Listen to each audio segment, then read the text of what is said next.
Morning class 8 और हम लोग अभी पढ़ रहे हैं 18th century India that is chapter 4 and पहला वीडियो हमने शेयर किया था।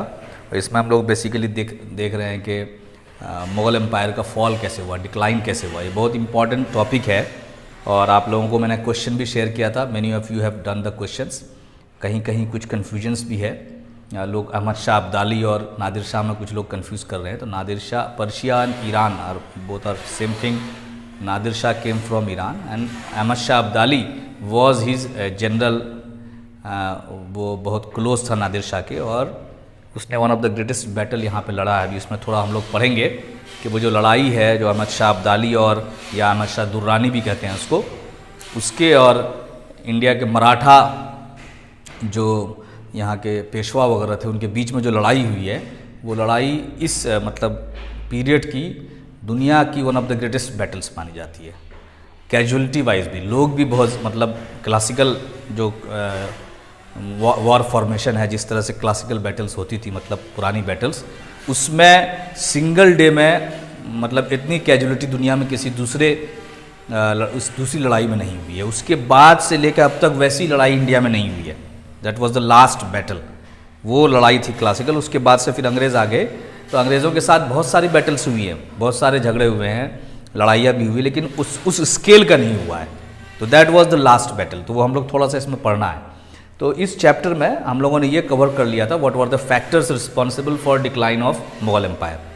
मुग़ल एम्पायर क्यों डिक्लाइन हुआ, उसका क्या क्या फैक्टर्स था, वो हमने डिस्कस किया। उसके बाद लेटर मुगल्स का भी डिस्कस किया, कैसे उनकी प्रायोरिटीज़ मतलब होता है आप किस चीज़ को प्राथमिकता दे रहे हैं, किस चीज़ को किसी चीज़ पे प्रेसिडेंस दे रहे हैं। ठीक है, आपको खेलने भी जाना है, आपको पढ़ने भी जाना है, तो आप क्या चूज़ करते हैं, जो आप चूज़ करेंगे that will be called the priority. Okay, so हमने कहा कि मुग़ल पीरियड में प्रायोरिटीज़ चेंज हो गई थी। जो मोहम्मद शाह थे एंड ऑल दैट, उन लोगों ने रूलिंग से, पॉलिटिक्स से, डिप्लोमेसी से प्रायोरिटी हटा के ऐशो आराम को प्रायोरिटी बना लिया था। जो जिसको कल्चर के नाम पे dances and all that, music, और इस तरह पैटर्नाइज आर्टिस्ट को पैटर्नाइज करने के नाम पे पूरा उसी चीज़ में फोकस हो गए थे दिन भर। तो जिसके वजह से ये हुआ कि वो डेवलपमेंट नहीं हो पाया, वीपन्स उनका स्ट्रांग नहीं हो पाया, अच्छा नहीं हो पाया, तो स्ट्रेटजी ख़त्म हो गई। उसके बाद इसमें एक टॉपिक जो लास्ट में है जो छूट गया है कि राइज ऑफ, जो रह गया था, छूट नहीं गया, वो हमने छोड़ दिया था, राइज ऑफ रीजनल पावर्स। ठीक है, ये एक इम्पॉर्टेंट है in the decline of Mughal empire and coming of British यहाँ पैर जमाया और मुग़ल एम्पायर उखड़ गया। उसमें एक बीच का जो पीरियड है, मिडिल पीरियड या मिडीवल पीरियड जो बोल सकते हैं, that is called that was the period of rise of regional powers. India में रीजनल पावर्स, क्योंकि सेंट्रल पावर जब कमज़ोर होती है, बताया था मैंने कि मुग़ल पावर लास्ट में इतनी कमज़ोर हो गई थी कि वो एक शेर था, अज दिल्ली ता पालम, इतना बड़ा एम्पायर, और लास्ट किंग जो हुआ है बहादुर शाह ज़फ़र, उसके साथ ऐसा हुआ कि उसको दफन करने के लिए इस पूरे एम्पायर में जगह नहीं मिली और रंगून में जाके दफन हुआ। तो दैट इज़ अ ट्रेजिडी। तो उस बीच में क्या हुआ, ब्रिटेन के आने से पहले और मुग़ल के बर्बाद होने के बीच में ये जो पीरियड है ट्रांजिशन पीरियड, इस पीरियड में रीजनल पावर्स बहुत सारे बढ़े। अब रीजनल पावर्स बढ़े कैसे, तो उसमें 3-4 है। उसमें गवर्नर्स थे, खुद मुग़ल के अपॉइंटेड गवर्नर्स थे। मुग़ल्स ने जिसको अलग अलग स्टेट में गवर्नर्स बना के भेजा था, उनको जब लगने लगा कि सेंटर कमज़ोर हो गया है तो उन्होंने अपने आप को इंडिपेंडेंट डिक्लेयर कर दिया। फिर जिसके पास ताकत थी वो अपना एक एरिया कब्ज़ा करने में कामयाब रहा, जिसके पास ताकत नहीं थी वो लड़ा, किसी और ने उसको हरा दिया। और एक हमने पढ़ा था जो 6th क्लास में आई थिंक या 5 में, शिवाजी पढ़ा था हमने। शिवाजी का एक बहुत मराठा एक सरदार था, एक उसके फादर भी आई थिंक फ़ौज में थे, सिपाही थे, उसकी मम्मी ने उसको पाला, एक उसके दादा भाई खंडेव एक टीचर थे उसके, इन लोगों ने पढ़ाया। और शिवाजी को एक आया कि मराठों का हमारा एक किंगडम होना चाहिए, और वो स्टोरी आप पढ़ लीजिएगा, 6 में है आई थिंक या 5 में है, उसमें लास्ट में है बिल्कुल वो, जिसमें ये बताया गया है कि शिवाजी ने लास्ट में he went on to establish a Maratha empire. Maratha empire establish करने में कामयाब हो गए और उनका एक नया तरीका था, और मुग़ल के पीरियड में ऐसा किया, औरंगज़ेब के पीरियड में ऐसा वो कर रहे थे। उनका एक नया तरीका था कि बार बार अरेस्ट, पहले तो उन्होंने लूट मार से शुरू किया और जिसको आप गोरिल्ला वॉरफेयर करते हैं, छुप छुप के हमला करना, छोटे छोटे फोर्ट्स पे कब्जा करना। फिर धीरे धीरे उन्होंने अपना एक स्टेट बना लिया। ये जो आपका इंडिया का ये जो पोर्शन है, ये इसको बोलते हैं मराठवाड़ा। इस पोर्शन में उन्होंने कब्ज़ा किया, काफ़ी पोर्शन पे उनका कब्ज़ा हुआ। और फिर उसके बाद उनके बेटे थे, उसकी कहानी है, बहुत इंटरेस्टिंग कहानी है, कैसे वो बार बार कैप्चर होते थे, कैसे वो बार बार भाग जाए और निकल जाते थे, वो बच जाते थे मुग़ल फ़ौज से। फिर उसके बाद कैसे घुस गए, एक मुग़ल जनरल के घर में घुस गए और फिर ड्रेस भी चेंज करते थे बहरूपिया टाइप से, उन्होंने अपना डिस्गाइज में चले जाते थे। और इस तरह से बहुत सारा टेक्निक्स लगा के, क्योंकि कोई ख़ानदानी वो राजा नहीं थे, तो उन्होंने एक इस्टेब्लिश किया एम्पायर। उनका एक ख्वाब था कि मराठों का ये जो इस एरिया में जो लोग रहते हैं, सिंधिया, गोखले, भोसले, ये सब इनको बोलते हैं हम लोग गायकवाड़, ये सारे मराठा हैं। इन सब को मिला के उन्होंने एक मराठा सल्तनत बनाया था। तो वो उनके मरने के बाद वो बहुत कमज़ोर हो गया। उनका बेटा था, फिर उनके बेटों में, उनके जो बेटों में दूसरी शादी भी थी, उसमें झगड़ा हुआ आपस में। और उसके बाद एक बेटे को एक किसी ने सपोर्ट किया और उसके बाद दोबारा मराठा काफ़ी स्ट्रांग हुआ। और इतना स्ट्रांग हो गए मराठा कि समझिए कि ये मुग़ल पीरियड है और ये है आपका ब्रिटिश पीरियड। इस बीच में एक टाइम ऐसा आया है जहाँ मराठा ऑलमोस्ट पूरे इंडिया पे इसका कब्ज़ा था, काफ़ी पोर्शन पे, दिल्ली तक पे कब्ज़ा हो गया था, एक बहुत कम ड्यूरेशन के लिए हुआ। तो ये बीच में कुछ दिनों के लिए ये बहुत बड़े पोर्शन पे मराठाओं का कब्ज़ा था। ये मराठा यहाँ से पूरा नॉर्थ में फैल गए थे। जब इधर वेस्ट में फैलने लगे तब इनकी लड़ाई हो गई। नादिर शाह का जो जनरल था अहमद शाह अब्दाली, यहाँ पे लड़ाई हुई है। उस वॉर की बात कर रहा हूँ मैं। वो जो वॉर हुआ है पानीपत में, जो थर्ड बैटल है, that is considered one of the bloodiest battle in this era, in the classical जो वॉर फॉर्मेशन में।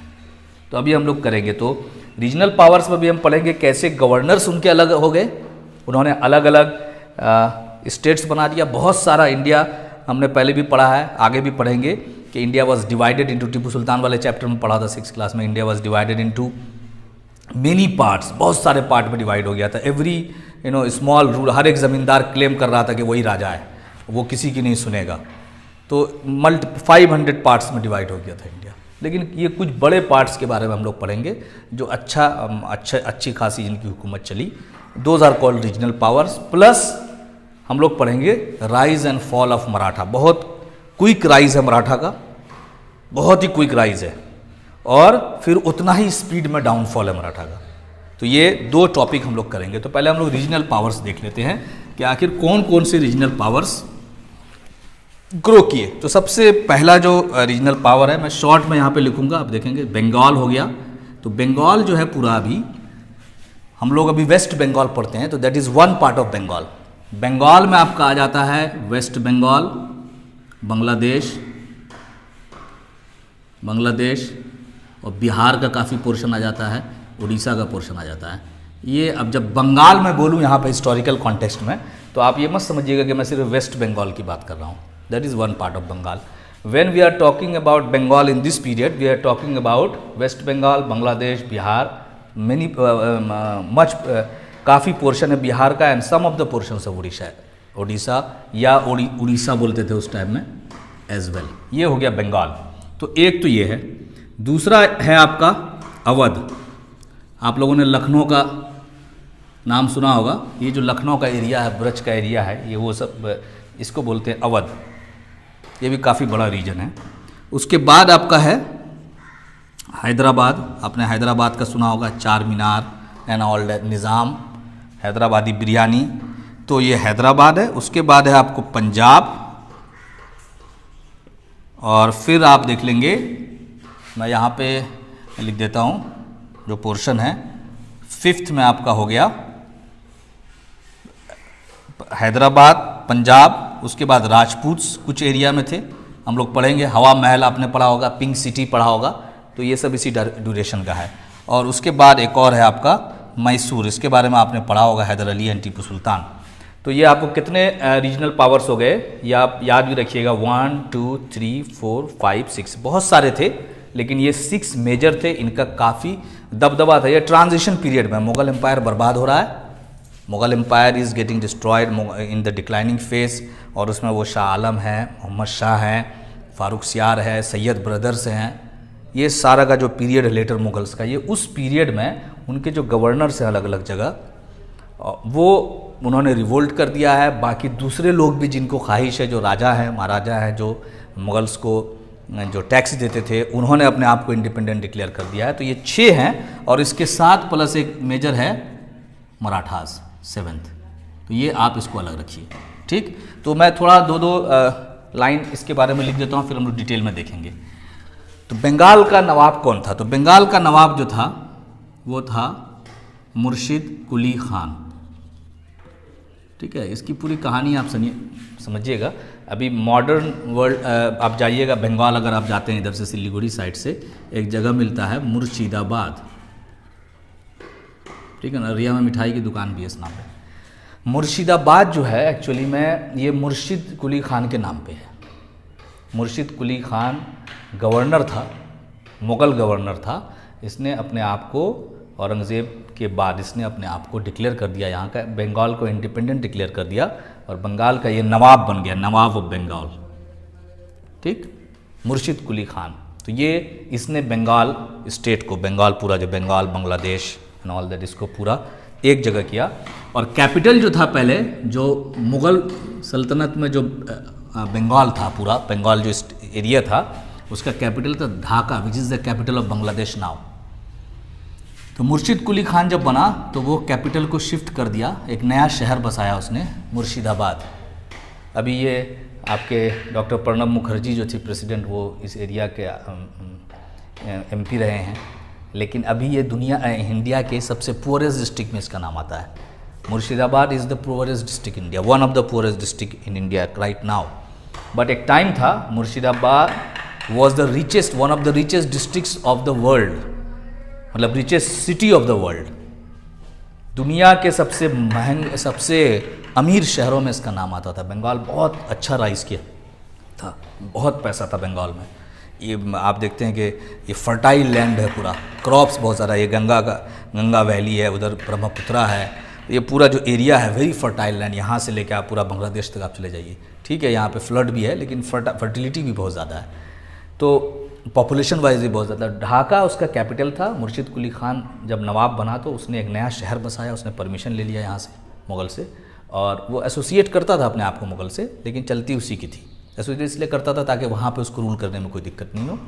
अदरवाइज वो होल एंड सोल वाज मुर्शिद कुली खान। तो he established the state of Bengal. ये बंगाल एक रीजनल सेंटर उभरा, और उसका कैपिटल जो मुग़ल सल्तनत में जो बंगाल था उसका कैपिटल ढाका था, उसको ये शिफ्ट करवा लिया, एक नया शहर बसा के मुर्शिदाबाद। अब इसमें बहुत सारे हुए हैं राजा, इसमें हुए हैं आपको 2-3 आपको नवाब और हुए हैं इसके बाद, अलीवर्दी खान और। लेकिन इसका एक मेन जो नवाब है जो काफ़ी फेमस हुआ है और काफ़ी अच्छा उसने चलाया और अंग्रेज़ों के सामने झुकने से मना कर दिया, उसका नाम है सिराजुद्दौला। सिराजुद्दौला। अब सिराजुद्दौला कौन था तो हम लोग आगे पढ़ेंगे और बहुत डिटेल में पढ़ना है। सिराजुद्दौला समझिए लास्ट नवाब है, जो इफेक्टिव नवाब है। इसकी ब्रिटिश से लड़ाई हो गई है क्योंकि ये ड्यूटी लगाता था, कस्टम ड्यूटी वगैरह लगाता था। कस्टम ड्यूटी मतलब जो गुड्स यहाँ से आएगा, यहाँ से जाएगा। ब्रिटेन जो ट्रेड करते थे, ट्रेड में आ चुके थे ये। फरमान फारूक सियार का फरमान था, उससे पहले भी जब से अंग्रेज़ मुग़ल सल्तनत वीक होने लगा था तब से ब्रिटेन यहाँ पे एज ट्रेडर्स घुसना शुरू कर चुके थे। तो उनको चाहिए था, पोर्ट था, कोलकाता का पोर्ट है, उधर का पोर्ट है, ये पूरा बंगाल का एरिया है, उनको वहाँ कंट्रोल चाहिए था। यहाँ लेबर बहुत सस्ता था, प्लस बहुत सारे रॉ मटेरियल्स था। तो इससे इनका झगड़ा हुआ इस नवाब का, और एक बहुत फेमस लड़ाई हुई है, बैटल ऑफ प्लासी। ठीक है ना, प्लासी जो एरिया है ये 1757 में आई थिंक हुई है। यहाँ पे प्लासी पे इन दोनों के बीच में झगड़ा हुआ, लड़ाई हुई, अच्छा वॉर हुआ है। और इस वॉर में सिराजुद्दौला किसी वजह से हार गए, और हारने के बाद ये बंगाल जो है करीब करीब पूरा का पूरा ब्रिटेन के पास चला गया।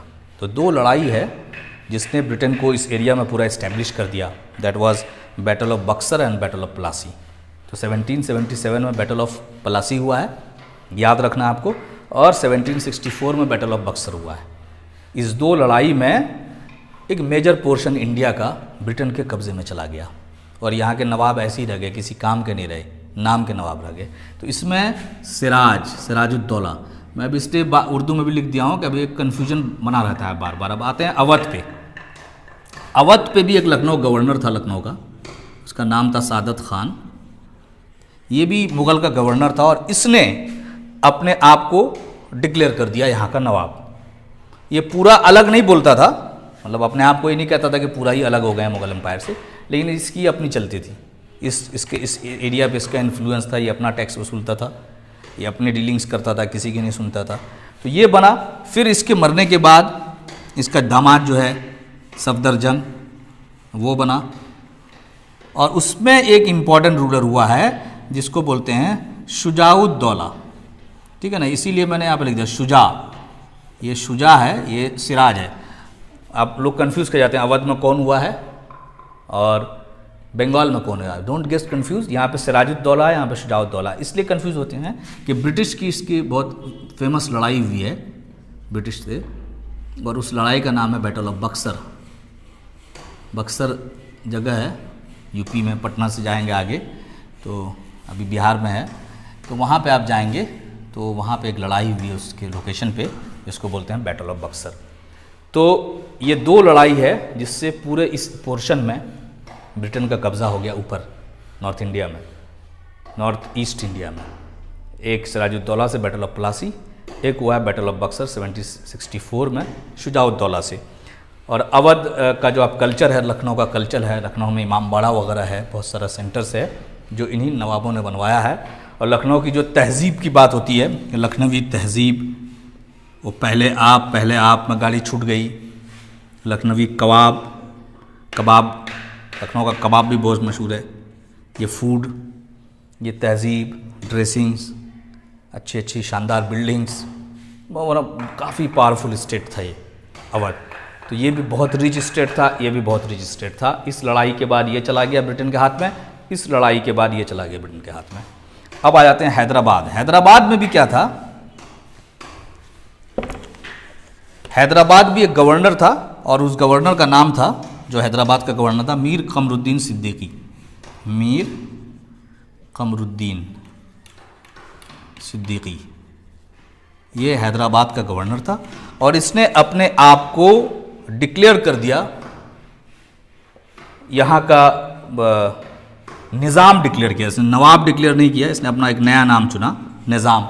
इसने अपने आप को मुग़ल सल्तनत से कभी पूरा अलग नहीं किया, वज़ीर भी बन के रहा ये। और इसका दो नाम और है, एक तो है आसफ जाह, इसको बोलते हैं निज़ामुल मुल्क आसफ जाह, ये भी बोलते हैं इसको निज़ामुल। ये पूछा जाता है क्योंकि इसको, ये जो डायनेस्टी चली है इसको हम लोग आसफ जाही डायनेस्टी बोलते हैं। और ये काफ़ी पावरफुल किंगडम रहा। आप देखिएगा मराठा के टाइम में भी रहा ये, मराठा ऑनस्लाउट के टाइम में भी इसने अपने आप को बचा के रखा।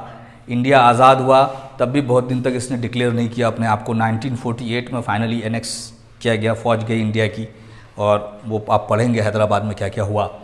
तो ये ब्रिटेन से लड़के मराठाओं के बीच में, आप मराठा, ये महाराष्ट्र है, ये मराठा बहुत पावरफुल हो गए थे पूरे, समझिए कि इस पे कब्ज़ा था। और इधर टीपू सुल्तान है और यहाँ पे एक स्टेट इसने बचा कर रख लिया अपना, तो आप समझ रहे होंगे कितना पावरफुल होगा। तो और इस्लामिक कल्चर का भी एक बहुत बड़ा सेंटर रहा है ये निज़ाम का, जो हैदराबाद है।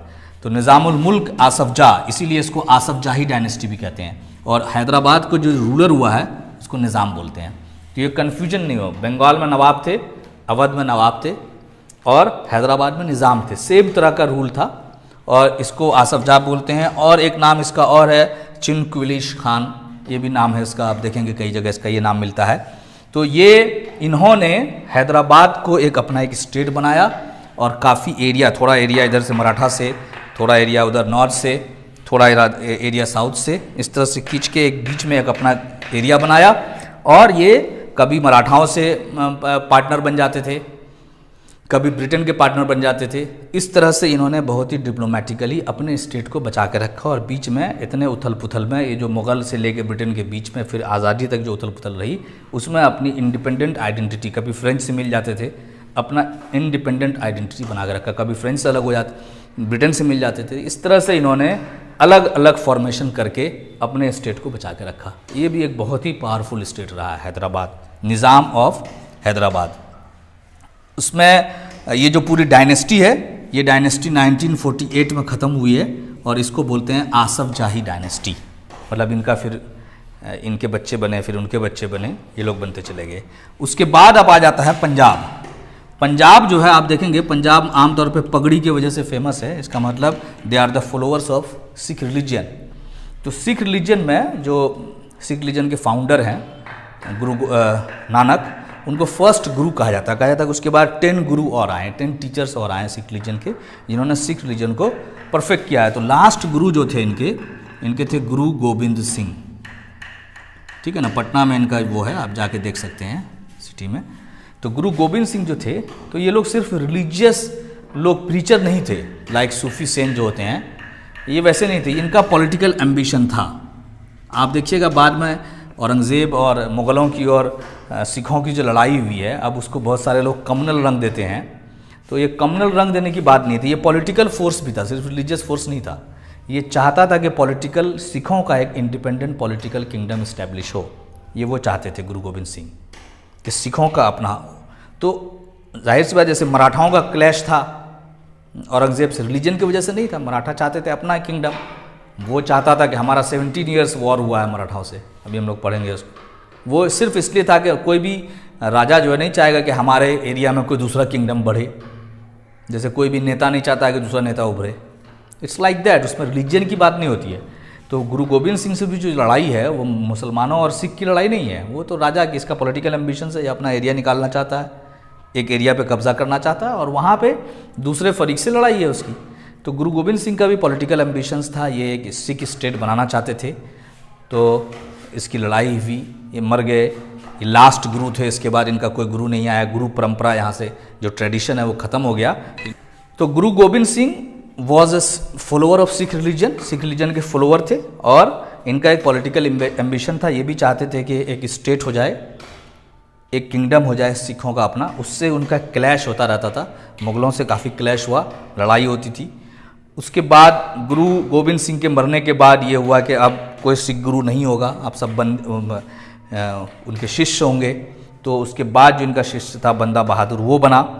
बंदा बहादुर, तेग बहादुर जिसको बोलते हैं या बंदा बहादुर बोलते हैं, ये 1716 में इसको मार दिया गया। He was killed. आप देखिए, बाद में पढ़ेंगे, इसकी कहानी है बहुत, कैसे औरंगज़ेब से लड़ाई होती रही। जैसे मराठाओं की होती थी लड़ाई, वैसे इनकी भी लड़ाई चलती रही। और अब क्या हुआ, इनके मरने के बाद ये पूरा जो सिख जो डिफरेंट ग्रुप्स थे वो यूनाइटेड मतलब नहीं रहे, अलग अलग हो गए। वो उसको अलग अलग जो ग्रुप्स था उसको बोलते थे मिसल्स। तो ऐसे 12 मिसल्स बने, 12 ये सिख ग्रुप्स है, Sikh political groups are called misl. ठीक, ये 12 बने, 12 बने। बाद में इनके अंदर में एक आदमी आया है, पैदा हुआ है इस मिसल में। एक जो ग्रुप है, इसको सुकर चाकिया मिसल कहते हैं, उसमें एक बंदा आया है, पैदा हुआ है, उसका नाम है महाराजा रंजीत सिंह। महाराजा रंजीत सिंह, तो ये एक पावरफुल लीडर है। इसने क्या किया है, महाराजा रंजीत सिंह ने ये 12 मिसल को मिला दिया, अलाइज। और एक पावरफुल जो इनका ख्वाब था गुरु गोबिंद सिंह का कि एक हमारा सिखों का एक पॉलिटिकल एक किंगडम हो, तो इन्होंने पंजाब का जो एरिया, पंजाब में दोनों एरिया आता है, ये आप इंडिया है, यहाँ पे इंडिया का पंजाब है, इधर पाकिस्तान का पंजाब है। पार्टीशन के बाद 2 पंजाब हो गया, अदरवाइज ये एक था। इसीलिए अभी भी जो गुरु नानक का जो लास्ट रेस्टिंग प्लेस है Kartarpur, that is in Pakistan, Amritsar is in India. तो ये पूरा पोर्शन है। सिखों का इस एरिया पे पॉलिटिकल कब्जा रहा, पॉलिटिकल कंट्रोल रहा, पॉलिटिकल डोमिनेंस रहा, उसमें बहुत बड़ा हाथ है महाराजा रंजीत सिंह का। ये काफ़ी बहादुर थे, एक मिसल के थे, लेकिन सबको इन्होंने जोड़ा एक साथ, सबको एक फोर्स बनाया, बहुत अच्छे से रूल किया। उसके बाद इन्होंने बहुत दिनों तक, आप ब्रिटेन के टाइम में भी कैसे रूल किया, तो ब्रिटेन से इन्होंने एक इन्होंने ट्रीटी की थी, ट्रीटी ऑफ अमृतसर कहा जाता है। उसमें ब्रिटेन से जब काफ़ी लड़ाई होने लगी तो फिर इन लोगों ने समझौता हुआ ब्रिटेन में और इसमें, और ये समझौता ये हुआ कि आप अपना एरिया, सतलुज नदी तक इनका एरिया पहुंच चुका था। उस साइड ये लोग, इधर पंजाब, यूपी से दिल्ली से ऊपर जाएंगे तो पंजाब है, और पंजाब का जो ये पोर्शन है यहाँ से लेके सतलुज नदी तक, जम्मू का जो पोर्शन है पंजाब स्टेट अभी है और ये जम्मू का जो पोर्शन है, कश्मीर का नहीं, जम्मू का जो पोर्शन है, कश्मीर में जो जम्मू है वहाँ तक इनका पूरा एरिया था।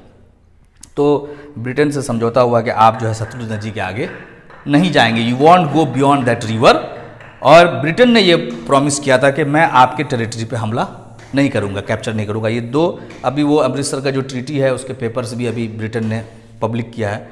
तो ये सिखों में और ब्रिटेन में एक समझौता हुआ था, ठीक है। बाद में उस एरिया पे भी हम लोग देखेंगे कि कैसे बाद में ब्रिटेन ने अलग अलग समझौते को तोड़ा या फिर उसको चेंजेस किया और कैसे इंडिया पे, पूरे इंडिया पे उसका कब्जा हुआ। तो एक पावरफुल फोर्स जो नॉर्थ वेस्ट में उभर रहा था, that was of Maharaja Ranjit Singh of six. ये पंजाब का रीजन है पूरा, इंडियन पंजाब, पाकिस्तानी पंजाब प्लस जम्मू का रीजन है, कश्मीर का जो नीचे, जम्मू एंड कश्मीर बोलते हैं, Jammu is a plain, Kashmir ऊपर हो गया, वैली हो गई। तो इस साइड जो है जम्मू रीजन, इस एरिया में अभी भी उनके एरिया, उसमें बहुत सारे नवाब्स बाद में हुए। तो ये 12 मिसल्स को मिलाकर इन्होंने एक बनाया था। तो 1 2 3 4 हो गए। बंगाल में नवाब हैं मुर्शिद कुली खान, इन्होंने स्टार्ट किया है, उसी से मुर्शिदाबाद वहाँ का कैपिटल बना। अभी it is one of the poorest district in India. At that time it was one of the richest cities of the world, travellers ने लिखा। उसमें एक बहुत इंपॉर्टेंट रूलर है सिराजुद्दौला, जिसकी ब्रिटेन से लड़ाई हुई है, बैटल ऑफ प्लासी, इसमें ये हार गए। जिस वजह से भी हारे वो हम लोग पढ़ेंगे डिटेल में, बाद में पढ़ना अलग चैप्टर में। और उसके हारने के बाद इस पूरे एरिया पे कब्जा हो गया ब्रिटेन का। उसके बाद अवध है, अवध हो गया, लखनऊ और ये सब का जो पोर्शन है, इसमें यूपी का जो पोर्शन आता है ज़्यादातर, वो हो गया अवध। उसके कैपिटल था लखनऊ। वहाँ की तहजीब और ये सब इसी एरिया के, इसी नवाबों की तहजीब है। नवाबों का शहर भी कहा जाता है लखनऊ को। और ज़बान बहुत मीठी है वहाँ की, खाना भी बहुत टेस्टी है, लखनवी बिरयानी भी बनती है, लखनवी कबाब भी है। और वहाँ अच्छे आपको इमाम बाड़ा वगैरह है, आप जाइएगा कभी विज़िट कीजिए, इट्स ए ब्यूटीफुल सिटी, लोग भी काफ़ी अच्छे हैं। वहाँ पे एक शुजाउद्दौला नाम का एक बहुत बड़ा नवाब हुआ है, बहुत ताकतवर नवाब हुआ है, उसकी लड़ाई होगी बैटल ऑफ बक्सर से, बहुत ज़बरदस्त लड़ाई थी, इसको भी डिटेल में पढ़ना है बाद में। उसमें मुग़ल जो रूलर था वो भी शामिल हुआ था उस लड़ाई में। इधर के भी जो रूलर हैं बंगाल में, जब यहाँ हराने के बाद, सिराजुद्दौला को हराने के बाद ब्रिटेन ने अपना पपेट बैठाया, पपेट मतलब जो उसको फॉलो करता हो, उसको बैठाया। तो उन लोगों ने बाद में उससे झगड़ा हुआ ब्रिटेन से, तो उन लोगों ने सब ने मिल के बक्सर में सोचा कि हरा दें, लेकिन हो नहीं पाया। अब आते हैं हैदराबाद। हैदराबाद में मीर कमरुद्दीन ने आसफ जाही डायनेस्टी बनाई, बहुत इंपॉर्टेंट है। और निज़ाम सिस्टम रखा, यहाँ नवाब थे या निज़ाम थे। तो हैदराबाद में भी जाएंगे तो बड़ा ही हिस्टोरिकल शहर है वो। Earlier it was a kingdom और बहुत दिनों तक चला। 1948 में इंडिया आज़ाद हुआ, 1947 में कन्फ्यूजन बना हुआ था कि किधर जाएगा वो, एक लड़ाई हुई, फिर सरदार पटेल वहाँ फ़ौज लेके गए, उसके बाद इस पर कब्ज़ा हो पाया।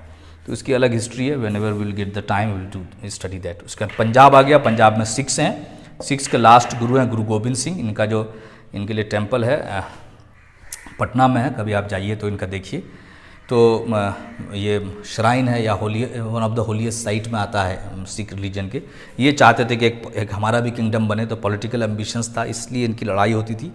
लेकिन महाराजा रणजीत सिंह जब इनके यहाँ पैदा हुआ तो उन्होंने 12 मिसल को मिला के एक पूरा ग्रुप बनाया और he went on to establish Sikh kingdom, जो पंजाब और जम्मू के रीजन को मिला के था। पंजाब की जब हम बात करते हैं तो इंडियन पंजाब एंड पाकिस्तानी पंजाब, तो यहाँ तक का आपको कवर हुआ है। 5 और 6 हम लोग राजपूत इसमें बच गए, तो राजपूत से हम लोग ले लेते हैं थोड़ा सा। उसके बाद हम लोग मैसूर लेंगे, मैसूर पढ़ चुके हैं वो, तो इसको शॉर्ट में हम लेंगे। तो राजपूत्स हो गए 6 नंबर पे, राजपूत्स हो गए। अब राजपूत्स की कहानी बड़ी इंटरेस्टिंग कहानी है। राजपूत्स हमेशा से रूलिंग क्लास रहे इंडिया में, मतलब आप देखेंगे मुगल्स भी जो आए तो राजपूत्स और ब्राह्मण्स, अभी ठीक है सबसे ज़्यादा अब्यूज़ मुगल पीरियड को ये लोग करते हैं, लेकिन जो अपर कास्ट है यहाँ का Rajput and Brahmin, they have always been allies. Rajput तो खास तौर से अलाइज रहे हैं मुगल्स के, मतलब रिश्तेदारियाँ थी, शादी करते थे मुगल से। कई क्वीन जो है इंडिया की वो राजपूत हुई हैं, और कई जनरल्स जो हुए हैं मुगल के आर्मी के, बड़े बड़े जनरल्स, बड़े बड़े पोस्ट पे राजपूत होते थे इनके यहाँ। तो राजपूत बहुत ही पावरफुल थे और बहुत ही पैसे वाले थे, वेरी रिच,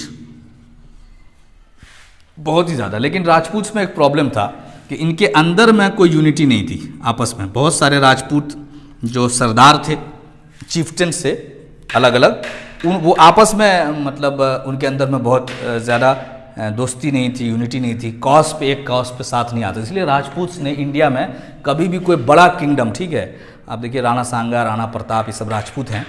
इनसे लड़ाई हुई है मुग़लों की, अकबर की लड़ाई है और बाबर की लड़ाई है। और उसके बाद लेकिन बहुत बड़े राजा बिहारी मल के बाद बहुत से राजपूत से दोस्ती हो गई मुग़लों की, और उसके बाद रिश्तेदारियाँ हुई और राजपूत को लेकर मुग़ल सल्तनत हमेशा चला। मुग़ल सल्तनत का डाउनफॉल भी जो आया है वो जब आया है जब राजपूत के इंटरनल मैटर्स में मुग़ल ने इंटरफेयर करना शुरू किया। उसमें कुछ मस्जिद डिस्ट्रॉय हुआ, ये कुछ मंदिर को डिस्ट्रॉय किया, क्या नुकसान पहुँचा, और जब इनको लगने लगा जजिया लगा, तो ये सेक्शन जब हटा है मुग़ल सल्तनत से, उसके बाद ही मुग़ल सल्तनत का डाउनफॉल, एक रीज़न ये भी है।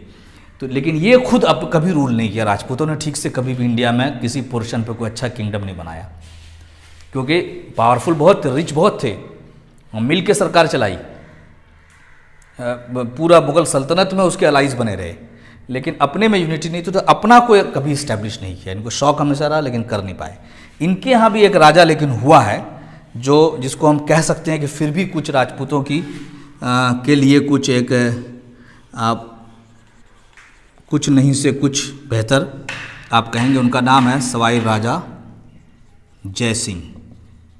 अब वो उदय सिंह और ये सब के बारे में आपने पढ़ा है, उदयपुर बनाना है, वो जो आप राजस्थान का एरिया जाएंगे वो मेन राजपूत का एरिया है, अभी भी वहाँ पे राजपूत कल्चर आपको देखने को मिलेगा। तो वहाँ पे एक राजा हुआ है सवाई राजा जय सिंह। ये जो पिंक सिटी है जयपुर, पिंक सिटी जो पूरा पिंक बना हुआ है, ये राजा जय सिंह के नाम पे भी है, जय से बना है जयपुर। इसका फाउंडर था, अंबर का राजा था ये, और काफ़ी पावरफुल किंगडम इस्टेब्लिश कर पाया राजपूत का, जो भी किया।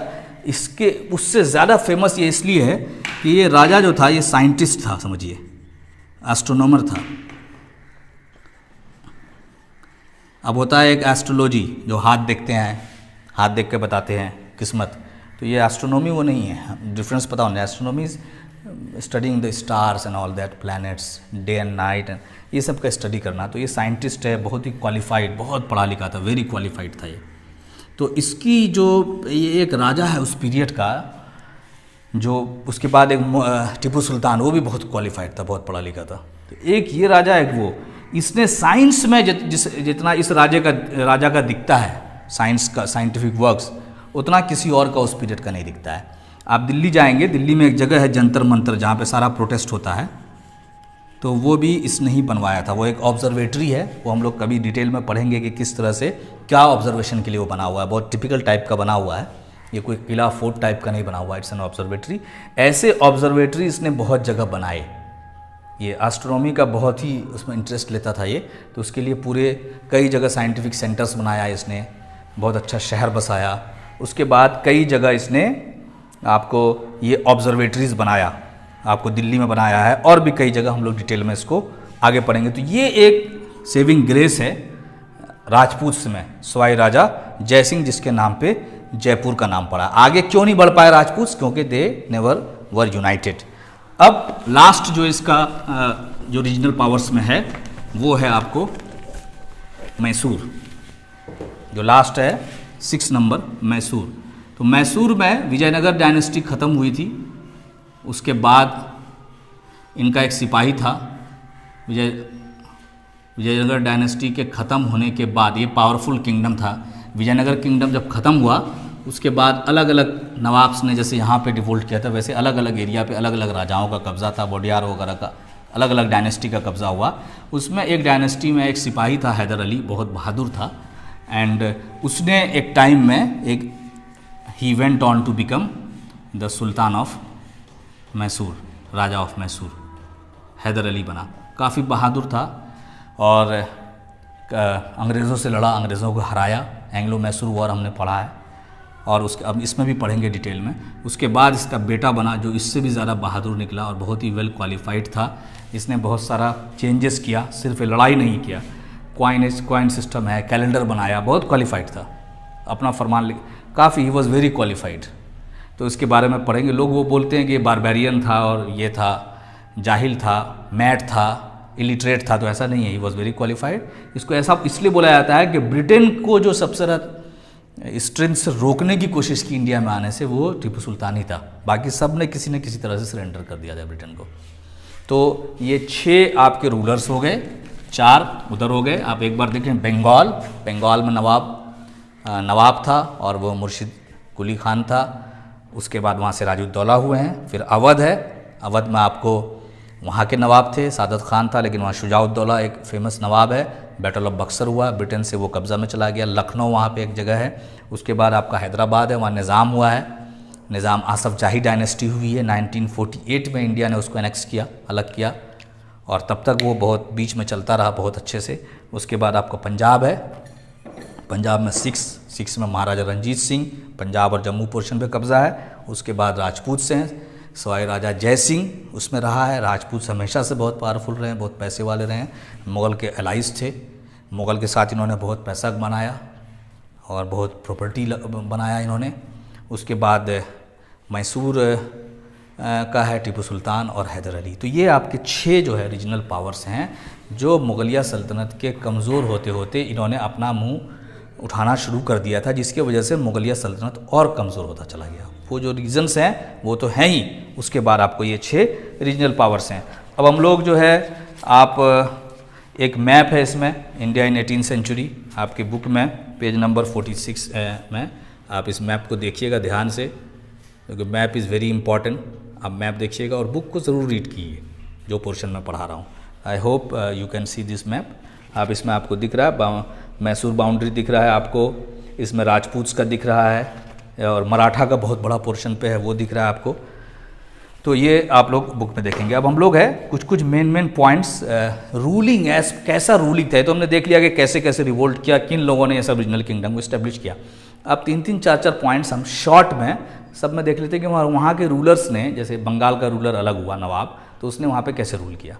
अवध का जो हुआ वो कैसे किया।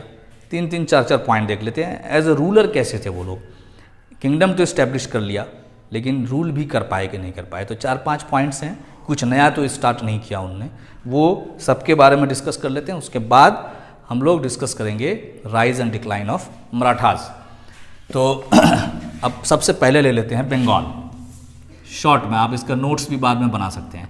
बंगाल तो मुर्शिद कुली खान बनाया, वो दोबारा वो चीज़ मैं नहीं लिख रहा हूँ, कितना पोर्शन है कब्जा वो ठीक है। अब हम लोग लिखते हैं कुछ कैसे रूलर्स थे नवाब जो थे बंगाल के। तो देवर काइंड थे। काइंड वो होता है जो अपने जो प्रजा होती है, जो उसकी पब्लिक होती है, उसका ध्यान रखता है। तो they were very kind to their public and they were welfare oriented. Welfare oriented मतलब काम का जो फोकस था, जनता का काम करना था, पब्लिक का जो अपनी रियायत थी उसका ध्यान रखते थे, उसका हेल्थ का ध्यान रखना, उसके लिए रोड्स बनवाना, यही है वेलफेयर। उसके लिए पानी का नज़्म करना, कोई भूखा नहीं मरे इसका ध्यान रखना, बिजनेस ग्रो करना, तो इसको बोलते हैं वेलफेयर ओरिएंटेड। तो देवर वेलफेयर ओरिएंटेड शॉर्ट में बिल्कुल 2-2 ताकि आपको याद रहे।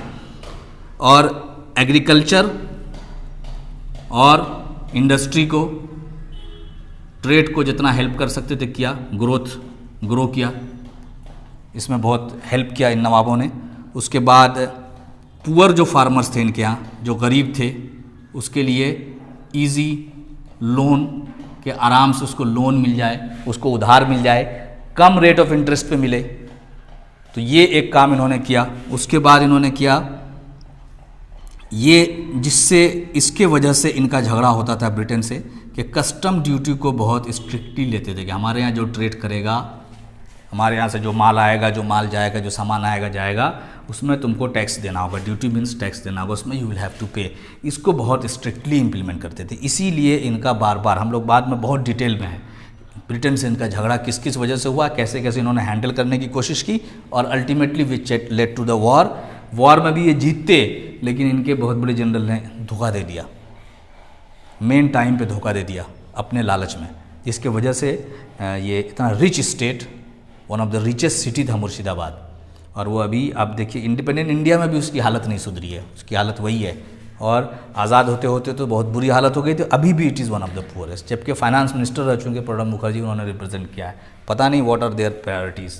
तो ये है आपका काइंड रूलर थे, वेलफेयर ओरिएंटेड थे, एग्रीकल्चर इंडस्ट्री को ग्रोथ में काफ़ी हेल्प किया, पुअर फार्मर्स को इजी लोन देते थे, और कस्टम ड्यूटी बहुत स्ट्रिक्टली लेते थे, जिसके वजह से इनका झगड़ा होता रहता था हमेशा ब्रिटेन से।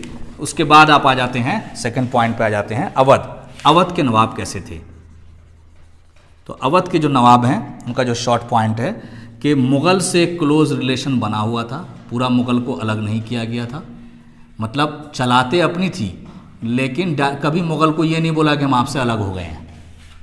मुग़ल के सुनते नहीं थे, सब कुछ इन्हीं का चलता था, लेकिन मुग़ल से रिलेशन मेंटेन किया, एक सेंटर उनको मानते थे। यही सब रीज़न है कि लास्ट में जब 1857 में रिवोल्ट किया इन्होंने ब्रिटेन के ख़िलाफ़, सब नवाबों और राजाओं ने मिलके, तो उसने बहादुर शाह, एक बूढ़ा आदमी, शायर, उसको उठा के बना दिया कि तुम लीडर हो रिवॉल्यूशन के, उसको रिवॉल्यूशन का लीडर बना दिया था, ताकि उसका मुग़ल का नाम फिर भी पब्लिक के, क्योंकि इतने 200-300 साल की हिस्ट्री थी, बड़े बड़े राजा हुए थे, किंग हुए थे इसमें, तो उसका एक पब्लिक के अंदर में उसका एक छाप था, उसका वक़ार था बना हुआ, तो उसको ये लोग यूज़ करते थे, लेकिन सारी डिसीजंस अपना लेते थे।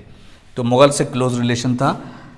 और इसमें जो सफदर जंग हुआ है वो इतना क्लोज था कि उसको बहुत दिन तक वज़ीर भी बना रहा, प्राइम मिनिस्टर भी बना रहा मुग़ल का, इसीलिए उसको नवाब वज़ीर भी कहते हैं। उसके बाद एक मेजर रूलर जो हुआ है यहाँ का, वो शुजाउद्दौला हुआ है, काफ़ी अच्छे से उसने रूल किया, ये इसका एक पॉइंट है। एडमिनिस्ट्रेशन बहुत अच्छा था, वेरी गुड एडमिनिस्ट्रेशन, बहुत अच्छे से हैंडल करते थे चीज़ों को। एडमिनिस्ट्रेशन मतलब होता है कि जो आपको पब्लिक ने वहाँ बैठाया है, या आप जैसे भी बैठे हो, ताकत के बल पे बैठे हो, तो आप सब चीज़ को मैनेज कर पा रहे हो कि नहीं ठीक से, पब्लिक अफेयर्स को ठीक से मैनेज कर पा रहे हो कि नहीं, दिस इज़ कॉल्ड एडमिनिस्ट्रेशन। तो गुड एडमिनिस्ट्रेशन था।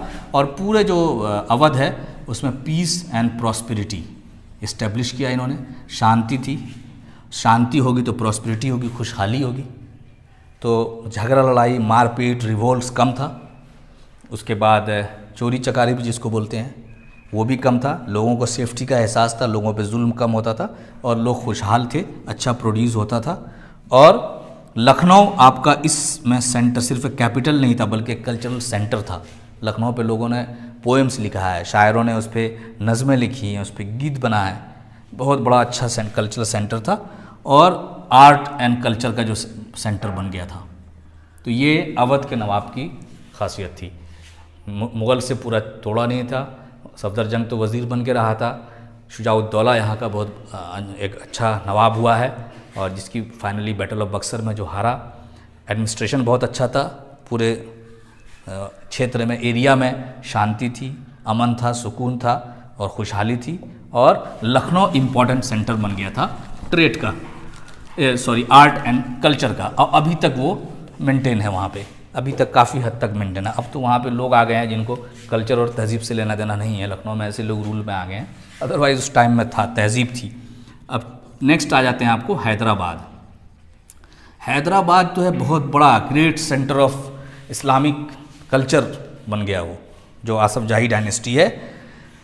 मराठा को चेक करके रखा, चेक्ड मराठास, मतलब मराठा बहुत तेज़ी से, भी हम लोग पढ़ेंगे rise and decline of Maratha, उसमें हम देखेंगे कितनी तेज़ी से वो उभर रहे थे और कितने, मतलब ऑलमोस्ट वो, अगर उनको अहमद शाह अब्दाली नहीं हराता और ब्रिटिश नहीं आते बाद में, तो हो सकता है कि मराठा एम्पायर जो है या पेशवा राज जो है ये इंडिया में नेक्स्ट मुग़ल एम्पायर बनता।